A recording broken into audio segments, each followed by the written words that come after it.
اعوذ باللہ من الشیطان الرجیم بسم اللہ الرحمن الرحیم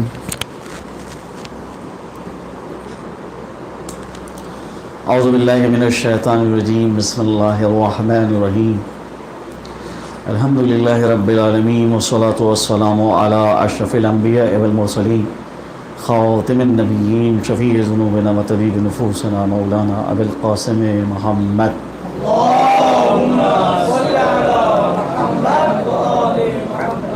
وآلہ الطیبین الطاہرین اما بعد رب اشرح لی صدری ویسر لی امری واحلل عقدۃ من لسانی یفقہوا قولی رب زدنی علما والحقنی بالصالحین۔ عزیزان گرامی، جو حادثہ ایران کی حکومت کو پیش آیا واقعاً جو ہے پوری امت مسلمہ اس وقت جو ہے وہ اس مصیبت میں سوگوار ہے۔ کسی ایک شخصیت کو یہاں کے اوپر خاص طور کے اوپر تعزیت و تسلیت نہیں پیش کی جا سکتی، بلکہ پوری امت کو جو ہے وہ تعزیت و تسلیت پیش کی جائے گی۔ وہ شخصیت رخصت ہوئی ہے کہ جو متعدد اور گوناگون صفات کی حامل تھی۔ ایک عالم برجستہ، متقی، پرہیزگار، امین، کیونکہ عالم تو بہت سے لوگ ہوتے ہیں، لیکن امانت داری کی جو ذمہ داری سپرد کی جا رہی ہے اس کو کمال امانت کے ساتھ جو ہے ادا کرنا۔ اور پھر سب سے اہم چیز یہ ہے کہ بظاہر بہت سے لوگ مسلمان ہیں، بہت سے افراد جو ہیں وہ شیعہ ہیں، لیکن دل سے ان اقدار کا معتقد ہونا اور ان اقدار کا دفاع کرنا ایسے بہت کم لوگ ہیں۔ غیر رئیسی، خدا ان کے درجات کو عالی سے متعالی فرمائے، ایسی شخصیت ہے کہ جو خط ولایت کی حامی ہے، مدافع ہے، اور اقدار اسلامی جو تھے ان کی وفادار اور سخت معتقد تھی۔ حقیقت میں اگر آپ کو معلوم کرنا ہے کہ یہ شخصیت کیسی ہے تو آپ ملاحظہ کریں کہ اس شخصیت کے دنیا سے رخصت ہونے سے دشمنوں کی محفلوں میں کس قدر خوشی کا اظہار کیا جا رہا ہے، کتنا زیادہ جو ہے وہاں کے اوپر مسرت کا اظہار کیا جا رہا ہے۔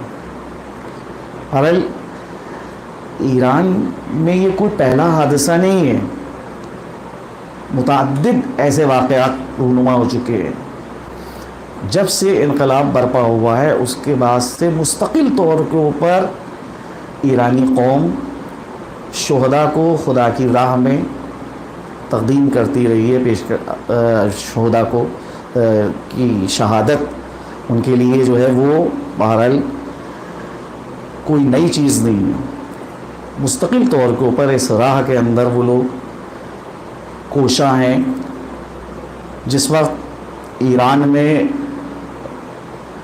رجائی اور باہنر یعنی صدر مملکت اور پرائم منسٹر دونوں کو شہید کیا گیا تھا، تو اس وقت مرحوم امام خمینی رضوان اللہ تعالیٰ علیہ نے اپنی قوم کو تسلی و دلاسا دینے کے لیے ایک فقرہ کہا تھا کہ اگر رجائی و باہنر نیستن ولے خدا ہست، اگر رجائی اور باہنر نہیں رہے تو کیا ہوا، خدا تو ہے۔ یعنی جس نے یہ مصیبت ڈالی ہے بہرحال جو ہے وہ اس مملکت کو ادارہ کرے گا، وہ اس مملکت کو چلائے گا، کیونکہ بہرحال ہمارا عقیدہ ہے کہ اللہ سبحانہ و تعالیٰ عادل مطلق ہے، لہٰذا اگر اس کی جانب سے کوئی مصیبت آ رہی ہے، کوئی امتحان لیا جا رہا ہے، تو یہ امتحان جو ہے کسی کی طاقت سے زیادہ نہیں امتحان ہوگا۔ بہرحال بظاہر یہ مصیبت جو ہے اس سے دشمنوں کے اندر خوشی پیدا ہو رہی ہے، لیکن جو مجاہدین ہیں ان کو ایک عزم ملتا ہے، ارادہ ملتا ہے، ان کے اندر ایک جذبہ پیدا ہوتا ہے کہ ہم کو اسی راہ کے اوپر گامزن رہنا ہے، اسی طرح سے اپنے آپ کو جو ہے فدا کرنا ہے، قربان کرنا ہے۔ یہ شہادت جو ہے دوسروں کے لیے نمونہ بنتی ہے، اور واقعی یہ شہداء کا ایک بہت بڑا احسان ہے کہ جن کی بنا کے اوپر جو ہے دوسروں کو ہدایت ملتی ہے، آزادی فراہم ہوتی ہے، اور بہت سی ایسے امور ہیں کہ جہاں کے اوپر جو ہے رہنمائی ملتی ہے۔ خدا کی بارگاہ میں دعا گو ہیں کہ اللہ جو ہے اس نقصان کے اوپر کہ جو حکومت ایران اور ملت اسلامی ایران کو پیش آیا ہے، اس پر ان کو صبر اور ان کی مزید توفیقات میں اضافہ فرمائے۔ وآخر دعوانا والحمد للہ رب العالمین۔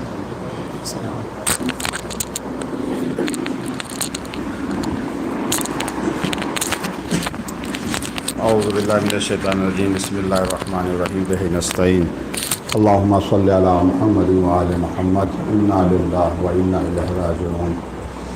میں اپنی طرف سے اور تمام حضرات کی طرف سے سب سے پہلے ولی عصر امام زمانہ امام مہدی عجل اللہ تعالی ظہرہ شریف کی خدمت میں مقام معظم رہبری مہاراج اکرام ملت بزرگ ایران کی خدمت میں تسلیت و تعزیت پیش کرتے ہیں، اس دعا کے ساتھ کہ پروردگار محمد وآل محمد کے صدقے میں امام کے ظہور میں تعجیل فرمائے۔ جو مشکلات سے ہم لوگ گرفتار ہیں، حقیقت میں یہ مشکلات اسی وقت دور ہوں گی جب امام علیہ السلام کا ظہور ہوگا۔ جیسا کہ مولانا مصطفیٰ صاحب نے ابھی آپ کے سامنے بیان فرمایا، اقتدار کے حوالے سے واقعاً آغا رئیسی ایک باعمل عالم دین تھے۔ وہ کئی عنوان یہاں پر جمع ہو رہے ہیں۔ سب سے زیادہ جو ہمارے لیے اہم ہے، مطلب ایک یہ ہے کہ ایران کے صدر تھے، یہ تو تھا ہی، آئندہ بھی ان سے وابستہ تھا، یہ ایک الگ بات ہے۔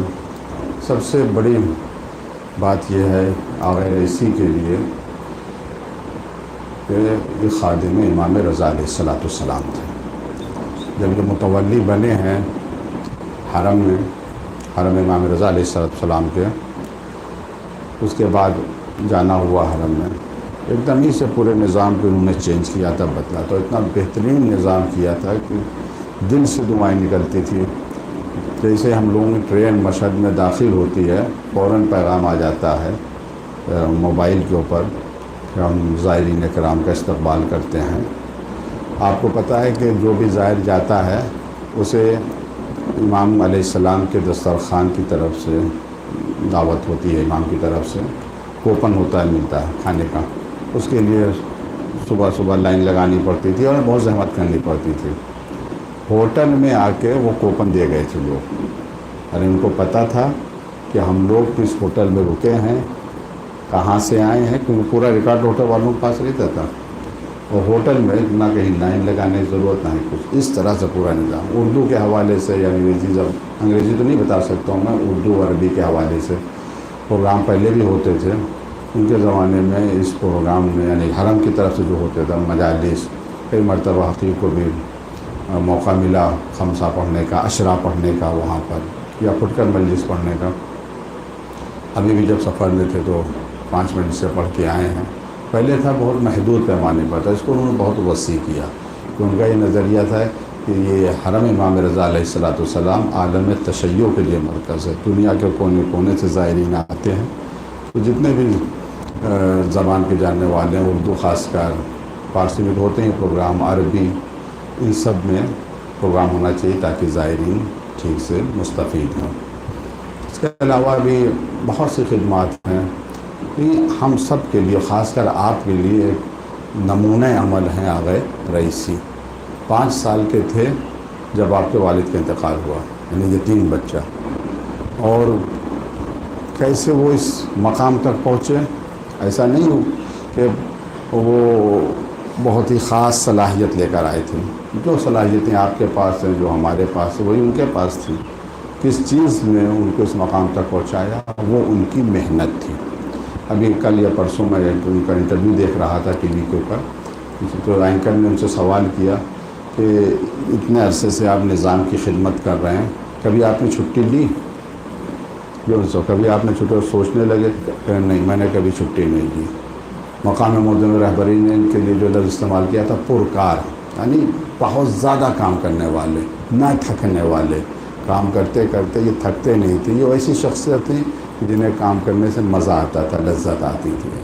محنت، بے انتہا محنت کی آپ نے اور اس منزل کے اوپر پہنچے. اور ایک بات جس کی طرف اشارہ کیا ہے برادر عزیز نے اقدار کے حوالے سے، انہوں نے کبھی بھی شریعت کے احکام یا اخلاقی اقدار کو پامال کر کے اپنے مقصد کو حاصل کرنے کی کوشش نہیں کی. آپ کو پتہ ہوگا کہ جب پہلا الیکشن ہوا ہے اس میں یہ پریزیڈنٹ کے لیے کھڑے ہوئے ہیں تو اس میں یہ ہار گئے تھے. ان کے مقابلے میں آغا روحانی وہ جیتے تھے، یہ ہار گئے تھے. وہاں پر ایران کا جو سسٹم ہے وہ انڈیا والا نہیں ہے. یہاں پر پارلیمانی نظام ہے، وہاں پر صدارتی نظام ہے، یعنی صدر کا الیکشن ہوتا ہے. جو کینڈیڈیٹ کھڑے ہوتے ہیں، جس طرح یہاں کے اوپر گاؤں گاؤں یا محلے محلے لوگ جاتے ہیں تبلیغ کرنے کے لیے، وہاں اس طرح کا سسٹم نہیں ہے. وہاں ڈیبیٹ ہوتی ہے، یعنی مناظرہ ہوتا ہے ٹی وی کے اوپر آ کر. جو اتنے کینڈیڈیٹ ہیں ان کو بلایا جاتا ہے، آتے ہیں، اینکر سوال کرتا ہے، وہ اپنے جواب دیتے ہیں. اس سے پبلک کو یہ اندازہ ہوتا ہے کہ کون ہمارے لیے زیادہ بہتر ہے، ہم کس کو ووٹ دیں.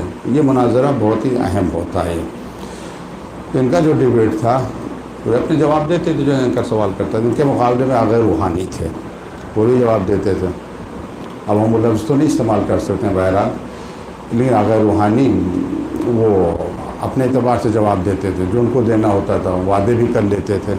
یہ الٹے سیدھے وعدے بھی نہیں کرتے تھے اور جواب بھی ان کا ایسا ہوتا تھا کہ جو ہم کہہ سکتے ہیں کہ بعض لوگوں کو پسند نہیں آتا تھا. یہ انہوں نے کیسا جواب دے دیا، حالانکہ اس سے بہتر ان کے پاس جواب ہوتے تھے، وہ دے سکتے تھے. مثلا وعدے کے طور کہ ہم یہ کر دیں گے، ہم وہ کر دیں گے، لیکن کبھی بھی انہوں نے نہ کوئی الٹا اور سیدھا وعدہ کیا، نہ کوئی ایسی بات کی جو اخلاقی اعتبار سے، انسانی اقدار کے اعتبار سے، شریعت کے اعتبار سے خلاف ہو. نتیجے میں یہ الیکشن ہار گئے اور روحانی جیت گئے. وہاں کا ایک مشہور اخبار ہے، اس نے جو ہیڈنگ لگائی دوسرے دن، بہت خوبصورت ہیڈنگ تھی. جو لوگ نئے طالب علم ہیں ان کو بھی واضح کر دوں کہ رئیس فارسی میں کہتے ہیں پریزیڈنٹ کو، صدر کو، اور روحانی کہتے ہیں مذہبی پیشوا کو ایرانی. یہ روحانی یعنی مولانا ہے، جسے ہندی میں کہتے ہیں دھرم گرو. تو یہ بات ذہن میں رکھیے گا، رئیس یعنی پریزیڈنٹ، روحانی یعنی دھرم گرو. اس سے اس نے جو ہیڈنگ لگائی، روحانی رئیس شد. روحانی پریزیڈنٹ الیکشن جیت گئے تھے، روحانی رئیس شد یعنی روحانی پریزیڈنٹ بن گئے، صدر بن گئے. ان کا نام رئیسی تھا، رئیسی روحانی مند، اور رئیسی یہ روحانی باقی رہے. یعنی انہوں نے اپنی روحانیت کا سودا نہیں کیا رئیس بننے کے لیے. رئیسی صاحب نے اپنی روحانیت کا سودا نہیں کیا رئیس بننے کے لیے. پر اب بہت ان کی خدمات ہیں، ان سے نہ کیا صرف ایران کو، ملت ایران کو، بلکہ عالم اسلام کو بہت ہی زیادہ توقع تھی، بہت ہی زیادہ امیدیں ان سے وابستہ تھیں، بہت ہی زیادہ. بہت انہوں نے جو قدم اٹھائے ہیں، جو ضرورت مندانہ قدم اٹھائے ہیں، اگرچہ اس کی وجہ سے اس کا کچھ اثر بھی ہوا کہ ایک منفی پروپیگنڈا آپ کے لیے کیا گیا، لیکن انہوں نے جو ضرورت مندانہ قدم اٹھائے ان میں سے فیصلہ یہ تھا کہ انہوں نے پوری کوشش یہ کی کہ دیکھیے جو سرمایہ دار طبقہ ہے، جو ہر ملک میں فساد کر رہا ہے اور عوام کی دولت وہ ہر جگہ پر، تو اس سرمایہ دار طبقے کے منہ میں لگام ڈالنے کی کوشش کی. ابھی بھی چند دنوں پہلے عدالت میں جو سابق وزیر تھا، نہ جانے کتنے کروڑ ڈالر کا اس نے جو گھوٹالہ کیا، وہ سزا وغیرہ بھی ہوئی ہے. تو اس کو بھی انہوں نے اپنی گرفت میں کرنے کی کوشش کی تھی. جب یہ قاضی القضات تھے، عدالت میں جب تھے اور جب رئیس ہوئے ہیں، تو انہوں نے یہی کہا تھا کہ ہم فساد کے خلاف اعلان جنگ کرتے ہیں. تو بہت سے ان کے کام ہیں بہرحال. اور جو کام کرتا ہے یہ میڈیا تو ہے دشمنوں کے ہاتھ میں، تو اس کا منفی پروپیگنڈا بھی کیا جاتا ہے. منفی پروپیگنڈا بھی ان کے حوالے سے بہت زیادہ کیا جا رہا ہے، اور پورا میڈیا اس کے اوپر قبضہ ہے صہیونیوں کا، اس میں کوئی شک نہیں ہے. تو اب ایک منفی پروپیگنڈا ہو رہا ہے کہ ان کی جو شہادت ہوئی، وہ تو شہادت نہیں کہتے ہیں، تو ہلاکت کہتے ہیں. بہرحال جو ان کی شہادت ہوئی، اس کے پیچھے کیا ہے؟ کیا یہ حادثہ تھا یا کوئی سازش تھی؟ سازش تھی تو کس کی سازش تھی؟ اب دیکھیں، ابھی تک حالانکہ یہی کہا جا رہا ہے کہ حادثہ ہے، مگر یہ کل جو ہم نے خبروں میں دیکھا وہ یہ کہ تحقیق ہو رہی ہے، ابھی کوئی حتمی فیصلہ نہیں، تحقیق ہو رہی ہے، جب تحقیق ہوگی تب جا کے نتیجہ نکلے گا یہ حادثہ تھا یا کوئی سازش کا نتیجہ تھا۔ لیکن دشمن ابھی سے تیاری کر رہا ہے۔ میں آپ حضرات کے سامنے سوچ عرض کر رہا ہوں کہ ہمارے پاس ایک بہترین راستہ ہے حق پہنچانے کا، وہ یہ کہ جسے کہتے ہیں کہ وہ منہ در منہ والی تبلیغ، ان کے پاس سوشل میڈیا ہے، اس کے ذریعے وہ پہنچاتے ہیں، دوسرے گمراہ ہو جائیں اس سے کوئی فرق نہیں پڑتا، کیونکہ وہ پہلے سے گمراہ ہیں، ان کی گمراہی کا کوئی فرق نہیں پڑتا۔ اپنوں میں جب الٹی سیدھی باتیں ہوتی ہیں تو اس کے منفی اثرات ہوتے ہیں، تو عوام آپ کے پاس آئے گی، آپ اپنے گھر جائیں گے، گھر والے پوچھیں گے آپ حوض علمیہ میں پڑھتے ہیں، یہ بتائیے یہ حادثہ تھا، یہ سازش تھی۔